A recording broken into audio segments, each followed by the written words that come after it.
अभिवादन स्वीकार कीजिए ब्रजेश मिश्रा का। और आप देखना शुरू कर चुके हैं द डिबेट। बहनों भाइयों, 21 तारीख को अंतर्राष्ट्रीय योगा दिवस है और उस दिन दुनिया भर में योग किया जाता है और योग के बारे में बताया जाता है। लेकिन हमारे देश में हर चीज़ राजनीति से जुड़ गई है, तो योग भी पार्टी और दलगत राजनीति का हिस्सा हो गया है। एक दल सपोर्ट करते हैं, कुछ खामोश रहकर भी विरोध करते हैं और कुछ इसका मुखर विरोध करते हैं। क्या योगा को, जो भारत की पुरानी जीवन पद्धति का हिस्सा है, वो क्या राजनीति का विषय है या नहीं? योगा दिवस मनाना चाहिए सब जगहों पर या नहीं? इसके बारे में खुली परिचर्चा का वक्त आ गया है। आज की हमारी चर्चा का मुख्य केंद्र बिंदु यही है। बहन भाइयों, अंतर्राष्ट्रीय योगा दिवस 21 तारीख को मनाया जाने वाला है। इस दिन पूरी दुनिया भर में योग किया जाता है। योग के महात्म्य के बारे में बताया जाता है, योग की उपलब्धियों के और योग की उपयोगिता के बारे में दुनिया को बताया जाता है। ये भारत की एक प्राचीन जीवन शैली की पद्धति है जो आपको स्वस्थ रहने, आपके जीवन को उन्नत बनाने और आपको मानसिक रूप से भी और शारीरिक रूप से स्वस्थ रहने का एक बहुत बड़ा माध्यम है योग, जिसे दुनिया अब योगा के नाम से जानती है। योगा सिर्फ भारत में ही नहीं, इस वक्त पूरी दुनिया में योगा का अत्यधिक प्रभाव है। लोगों ने उसको आम जीवन शैली का हिस्सा बना लिया है और सिर्फ ये किसी धर्म विशेष, किसी जाति विशेष, किसी क्षेत्र विशेष या किसी देश विशेष का नहीं है।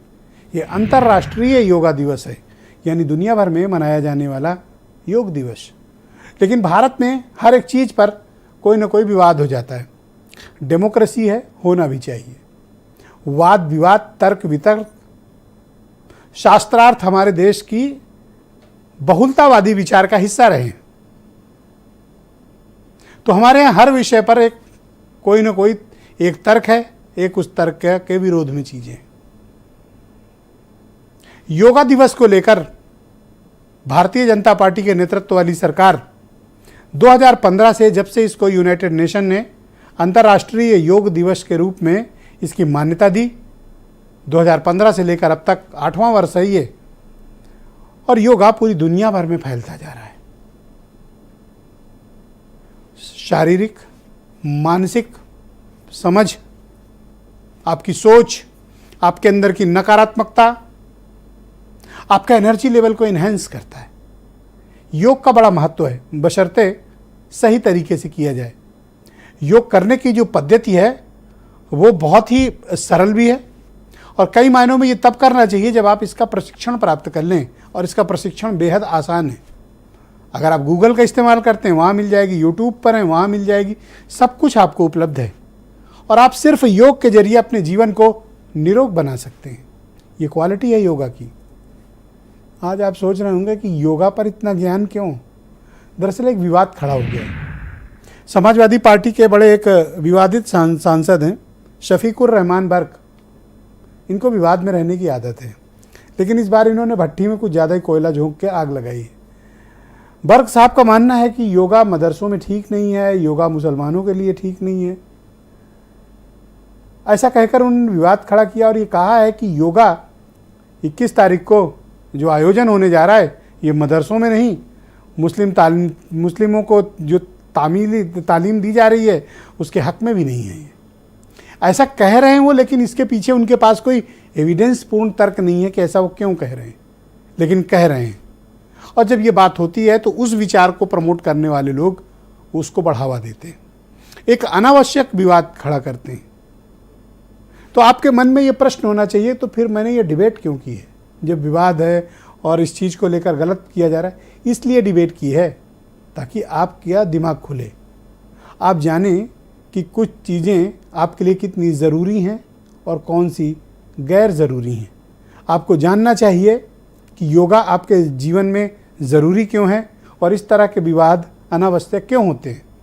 इसके बारे में एक ओपिनियन आनी चाहिए। योगा एक व्यक्ति, एक जाति, एक पंथ, मजहब, क्षेत्र का विषय नहीं है।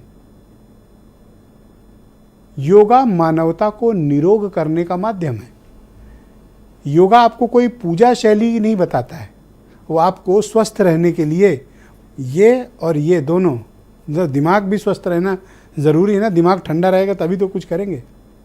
तो योगा कुछ नहीं करता, बस एक काम करता है, आपके दिमाग को शांत करता है, आपकी छाती को गर्म करता है और आपके पेट को नरम करता है।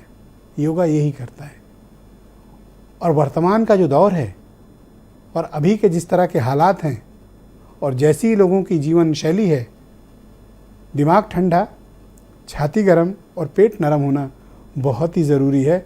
और वो सिर्फ व्यक्ति की नहीं, सोच भी वैसी ही होनी चाहिए, क्योंकि अगर ये सब आपका गर्म है तो फिर बड़ी मुश्किल है आपके लिए। मैं चाहता हूं कि ये विवाद कहाँ से उठा आप सुने। फिर आज मैंने बड़े गणमान्य अतिथियों को आमंत्रित किया है ताकि हम इस विवाद पर से एक पर्दा हटाएं, लोगों के मन में एक क्लैरिटी दें।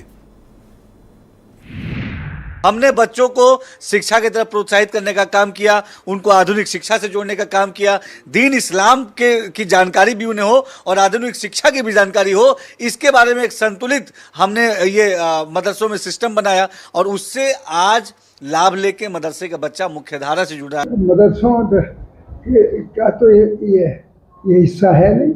मदरसों में तालीम के लिए बनाइए, मदरसों में तालीम की बस बनाइए कि लोगों को ये एहसास दिलाया जाए कि भाई तुम कम पढ़ रहे हो, नहीं पढ़ रहे हो, तुम्हारी तालीम में क्या कमी है।